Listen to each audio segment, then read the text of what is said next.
Have you ever wondered what it takes to wield power effectively?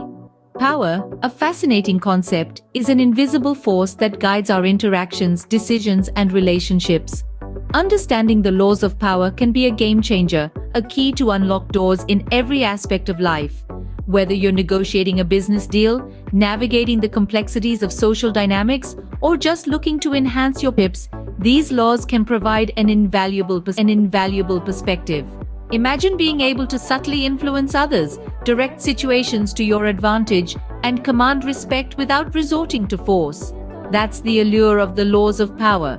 These aren't just abstract theories, they're practical strategies that can be applied to real-world scenarios. In this exploration, we'll be delving into 5 intriguing laws of power, each one a unique approach to gaining, maintaining, and effectively using power. Stick around as we delve into 5 intriguing laws of power that can transform your life. Starting off, we have Law 21, play a sucker to catch a sucker. This law is all about the art of appearing less intelligent than you actually are. It may sound counterintuitive, but it's a cunning strategy that can grant you a surprising advantage in many situations. When people believe they are smarter than you, they tend to underestimate you, leaving them vulnerable to your hidden motives. You become the puppeteer, subtly pulling the strings while allowing them to believe they hold the power. Consider a chess game where you deliberately lose a few initial moves. Your opponent, thinking they've got the upper hand, becomes overconfident. They start making reckless moves, focusing more on their impending victory than their strategy. This is when you strike, turning the tables and seizing control of the game. Or think about a business negotiation. If you play the role of the naive entrepreneur, your competitors will let their guard down, revealing information and strategies they otherwise would have kept hidden. You can then use this knowledge to your advantage. This law, however, is not about acting stupid or ignorant. It's about strategic subtlety. It's about knowing when to show your cards and when to hold them close to your chest. It's about mastering the delicate dance of power dynamics, knowing when to lead and when to follow. But be cautious. It's a delicate balance. If you overdo it, you risk being genuinely perceived as a fool, which can be difficult to reverse. The trick is to strike a balance, to appear just naive enough to disarm your opponents, but not so much that you lose their respect. And remember, this isn't about deception for deception's sake. It's about strategy. It's about understanding human nature and using that understanding to navigate the complex world of power dynamics. So the next time you find yourself in a situation where you're vying for power, remember Law 21. Play the fool, but be the sage. Let them underestimate you, and then, when they least expect it, show them just how wrong they were. Remember, in the game of power, sometimes it pays to play the fool. Moving on to Law 22, use the surrender tactic. This law is all about transforming weakness into power. Now, I know what you're thinking. How can surrendering possibly be a show of strength? Well, it's all about strategy.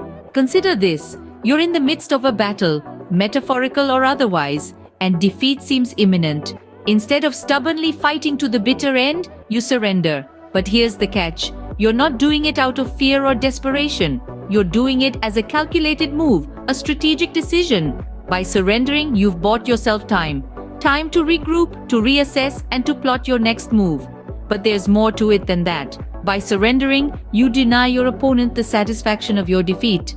They may have won the battle, but the war is far from over. And here's where it gets really interesting. By yielding, you lull your opponent into a false sense of security. They believe they've defeated you, and their guard drops. They become complacent, believing the threat is over. But little do they know, you're just getting started. This is where you gain the upper hand. While they're celebrating their victory, you're plotting their downfall. Their complacency becomes your advantage. You've turned the tables, transforming your apparent weakness into a position of power. But remember, this isn't about deceit or manipulation. It's about strategy, about understanding the dynamics of power and using them to your advantage. It's about knowing when to fight and when to yield, when to charge ahead and when to step back. So, the next time you find yourself on the losing end of a battle, remember this law. Consider surrendering not as an admission of defeat, but as a strategic move. Use it to buy yourself time, to keep your opponents off guard, and to ultimately gain the upper hand. Surrender isn't always a sign of weakness. In the right hands, it can be a powerful tool. Next up, we have Law 23, concentrate your forces. This law is all about the importance of focusing your energy into one single source of power. Imagine your energy as a beam of light. When dispersed, it can mildly illuminate a room, but when concentrated, it can burn through steel. That's the power of concentration. Now, you might be wondering, how does this translate to power? Think about it this way. In any organization, a small group of people hold most of the power. They are the ones who control the resources, make the decisions, and determine the direction of the organization. They are the concentrated source of power. When you spread your energy thin, flitting from one source of power to another, you weaken your influence. You become a jack of all trades, but a master of none. But when you channel all your energy into one source, you become an expert. You become the person people turn to when they need help in that area. This doesn't mean you should put all your eggs in one basket. It means you should identify a single spring that will sustain you for a long time to come. This could be a specific skill, a unique knowledge, or even a valuable network of contacts. The idea is to find that one thing that gives you a competitive edge and concentrate your forces on it.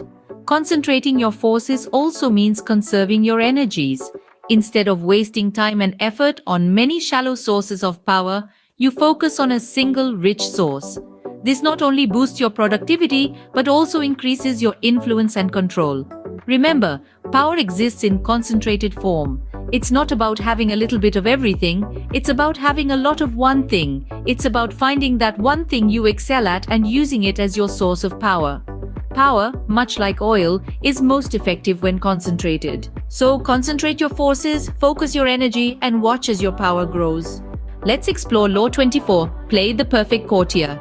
The courtier's role is a fascinating study in the art of power. This is not a role that wields power through overt displays of strength or aggression, but rather through charm, grace, and strategic behavior. It's all about subtlety and finesse.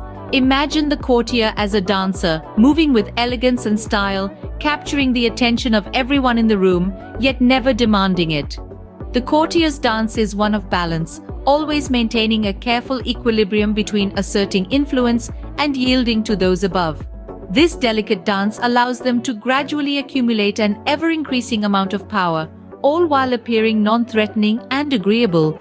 But how does one become such a dancer? How does one play the perfect courtier? The steps to this dance are manifold and require practice and discipline.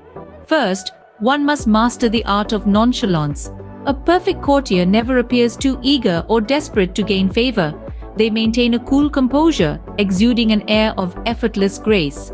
Second, while flattery is a useful tool, it must be used sparingly to avoid seeming insincere. A well-placed compliment can do wonders, but too much can quickly turn into a nuisance.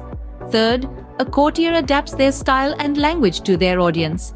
They are a chameleon, blending seamlessly into any environment, always appearing to belong, never out of place. Fourth, they avoid being the bearer of bad news whenever possible. No one likes a harbinger of doom, and a courtier knows that their popularity is partly due to their ability to shield their superiors from unpleasant realities. Fifth, the courtier refrains from criticizing their superiors. They understand the power dynamics at play and know better than to bite the hand that feeds them. Sixth, they are self-observant, constantly monitoring their actions and reactions, always striving to improve and refine their performance. Seventh, they master their emotions, never letting their feelings control them or cloud their judgment. Finally, they are a source of pleasure, bringing joy, entertainment, and comfort to those around them. The courtier's power lies not in overt displays, but in subtlety and finesse. A perfect courtier is an artist, painting their power with delicate strokes, creating a masterpiece that is as captivating as it is influential. Finally, we have Law 25, recreate yourself. This law is about self-creation, about forging an identity that isn't handed to you by society, one that demands attention and respect. This is not about changing who you are at your core, but about shaping your exterior, your persona, into a figure of power. It's like molding clay into a sculpture. an art form, a masterpiece. To do this, self-awareness is key. You must understand your strengths, your weaknesses, your emotions. Mastering your emotions is paramount, as they can often cloud your judgment and affect your interactions. The next step is to create a memorable character. This doesn't mean you're playing pretend, but rather you're emphasizing certain aspects of your personality to make an impact. Lastly, adaptability is crucial. You should be able to play different roles as per the situation, but be careful not to overact. Subtlety is your friend here. In the journey of power, the ability to recreate oneself is paramount.